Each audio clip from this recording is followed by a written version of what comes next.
do we as a state want to be connected into the fastest growing mode of transportation in our country? If I asked you that question without telling you that the fastest mode was passenger rail, you'd say absolutely we want to be connected to that. And so it's really important that we look at the history, we look at the trends, and we make that decision on whether it's in our best interest to be connected. But the growth has been phenomenal, and there's no denying that. But if you're not on the system, you're not going to benefit from it. So we need to take that first step and get connected to the system. One of the great benefits of passenger rail is that it will take some of the congestion off our roadways. And as we evaluate the state of our roadway network here and across the country, what we're finding is that it's not sustainable. You look at the condition of our roads and bridges, and you look at the funding sources that were created to maintain those key critical infrastructure, and it's not a sustainable model. And so what we need to do is we need to diversify our transportation network through other connections such as passenger rail that can alleviate some of the pressures from the roadway.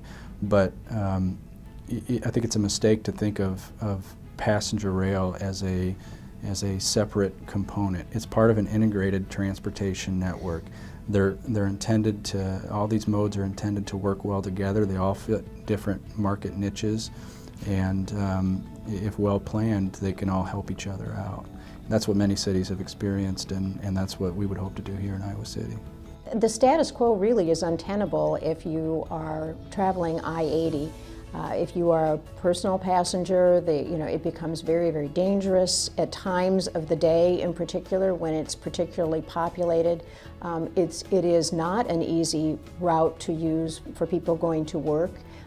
Accidents stop up the interstate from time to time, and really, although we need the trucks moving, there are an awful lot of trucks, and it makes it difficult for personal passengers. Again, from time to time during periods of the day, and my business resides right on I-80, and we see how many times there are cessations of traffic for various reasons, but usually for reasons of accidents. I think that the benefits of train travel versus individual driving or flying are massive. I'm an environmental science major, so obviously I look at all this stuff most of the time in class and everything. And obviously planes are very expensive. Usually tickets for me home, I would never fly just because it's not cost effective.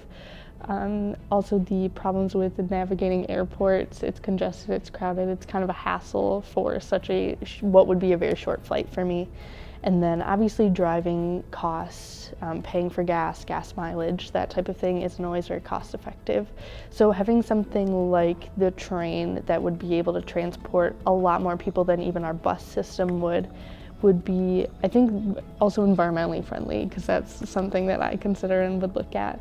And being able to have that ease of travel while also reducing the number of cars on the road and reducing the hassle of plane travel would be really great. Well, I think all of us have watched Europe be able to, first of all, run their trains on time and operate their trains safely.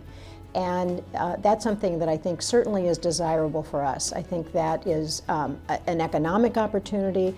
It's a way of life opportunity. It's not, however, hearkening back necessarily. I think it's looking forward to future and rail where we would have high-speed rail and we'd have other means of transportation, and we wouldn't rely in the way that we are on gas and emissions as we're all concerned. I don't think we'll ever see gas prices get as low as they used to be, and I think they're just going to get higher. And I think the congestion's going to get worse as well, to a point where it's going to the rail system's going to look convenient and cheap. And I think when you're riding the rails, and even for business, you can work while you're in the train. It's hard to work on your laptop while you're driving down I-80. So there's more productivity going on with the business end. And I think just the leisure travel, that the freedom to move around on the rail car and not have to stop to eat or go to the restroom and things like this. And the scenery. It's off the beaten path. It's going to be different, and I think it's just more relaxing. And I think you'll see that shift, and that's why I think the state of Iowa has to take advantage of that, and we can't get left out.